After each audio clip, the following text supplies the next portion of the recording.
First few days, weeks, or months sa Amerika, kanang na culture shock pa ka plus homesickness equals na lulurki ang aking puso't isip ka question na dayon ka nga tama ba akong decision nga naminyo kong afam nga naanak ko di sa Amerika. Unya na realize nimo na apaka sa Pilipinas nagpanukad imuhang tiil ba nga Lord please i-approve na in town para makaato na kog Amerika kay ang Amerika pangarap ng lahat greener pasture baya no unja kanang pag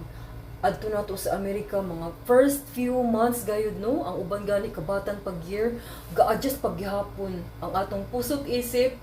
naaghapon nabilin sa Pilipinas pero physical ito na tag Amerika arang mingawa man di ay diri wala man diri akong pamilya ug ako ang mga friends pati ang hanging Pilipinas na miss na nako iyon na ba no lisod baya guys no pag naapata sa adjustment period ang ako ang friend ingon pa niya katong apa kog Amerika ba mag-sharing man lagi mi sa amo ang mga experiences yung sa Jaday kay ako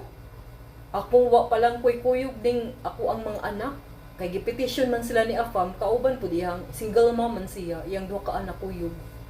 wala pa lang ni sila siguro na lurkin ako or siguro ako na ning giaway ako ang bana nga paliti kog plane ticket muli kog Pilipinas kay di good makaya ang kamingaw ngaway gud sa Amerika nya kana gani di pa ka drive mura kag na preso sa imong kaugalingon nga balay di lalim ang akong husband personal experience ko din ako no 4 AM 5 AM mo duty na ako ang husband sa work yang ako tulog pa pag mata na ako naapa ko sa kama tanaw ko sa ceiling makaingungog ko where am I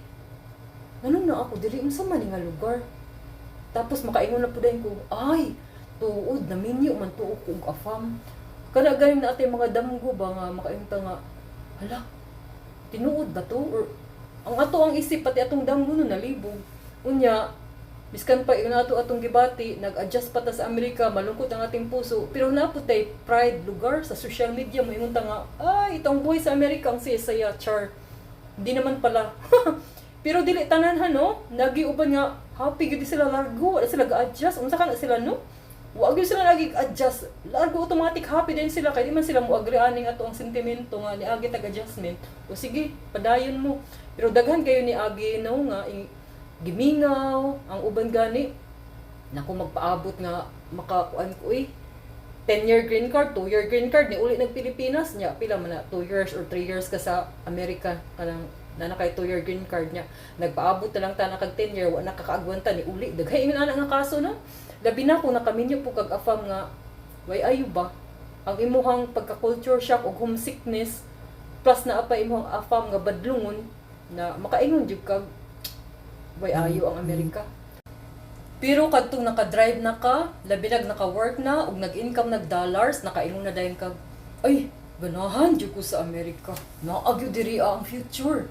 magpadala ng kagkwarta sa Pilipinas nya na happy na ang imong heart kay nakatabang na ka sa imong family sa Pilipinas kaingon din kag ang saya-saya dito sa Amerika kay ngano ang kami nga mahulipan man og kwarta no daghan man kay matabangan daghan ay kay mo project makaingon din kag ay salamat wala ako ni give up so sa katong mga naa sa adjustment period pa no wala pa driver's license hang in there moabot gyud ang time nga makaingon kag thanks God na ako sa Amerika